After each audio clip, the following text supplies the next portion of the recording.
Mahtab Jafari, thank you so much for coming to Alaska and seeing what we do here in Rhodiola. Tell me why you're so interested in Rhodiola rosea. Well, thank you for having me at your beautiful house. So, as you know, and it's so great to be back in Alaska. If you remember, the last time I was here was 2015. I do remember. And I'm holding my favorite plant in my hands, Alaskan Rhodiola, that we just picked up from your garden. So why am I interested in rhodiola is because I've been working with this plant for 18 years and I find it fascinating. And this plant, this beautiful plant, does not stop to surprise me in my lab. So that's why I love it, because we have had so many interesting discoveries, so many surprises, and that's why this is my favorite plant on the planet. Well, it's mine as well.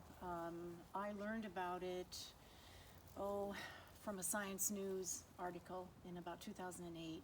And then shortly after that, I think within a couple of years, I ran across your article. It was in the Associated Press regarding your discovery of rhodiola rosea's effects on health span using your fruit flies, Drosophila melanogaster. And I was so fascinated, and I called you about that, and you were just so gracious to, tell me what your research is. What are you doing now as far as your rhodiola research? What's your high points at this point? So the paper that you mentioned was the very first paper that we published, and it was published in 2007. And we showed that rhodiola rosea increases the lifespan of fruit flies and also improves their health span. So we continued working. We published more papers with rhodiola, and the most recent one is testing the plant in a diabetic mouse model. It's leptin deficient mice, so these are mice that become obese and diabetic very fast.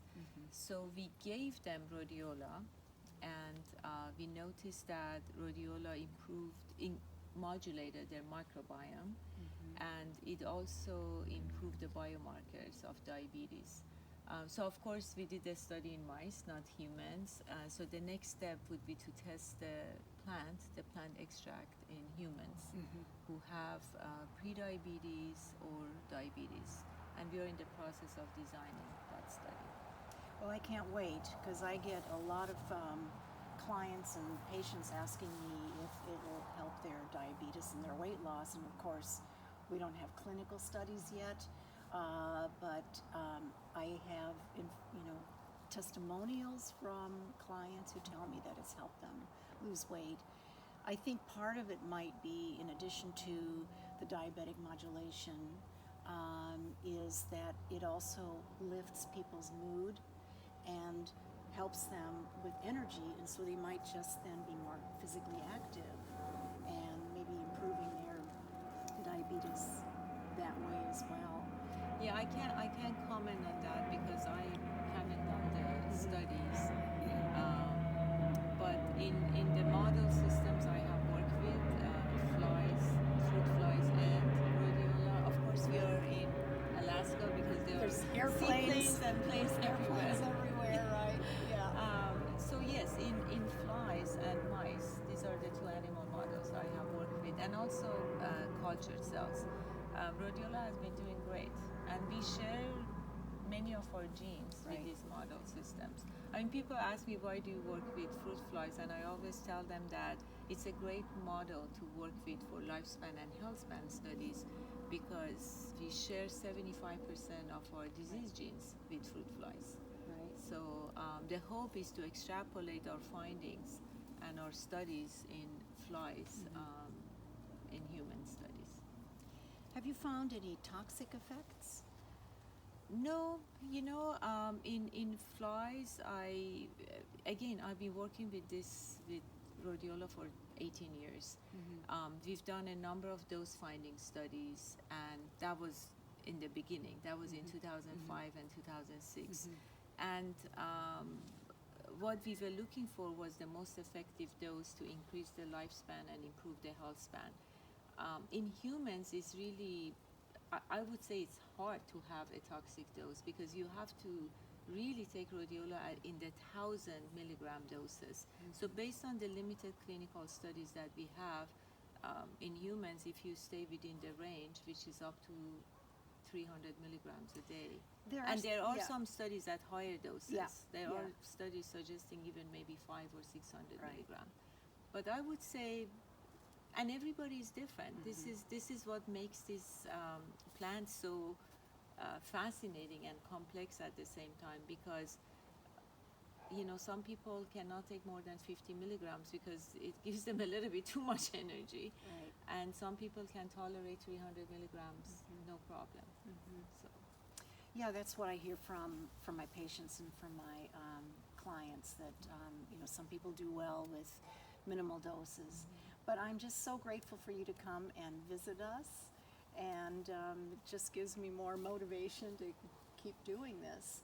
And one other thing that might be interesting regarding the sourcing of rhodiola, as we both know, that most of the world's supply of rhodiola rosea has come from wild harvest, right? Mostly in the mountains of Siberia and central China.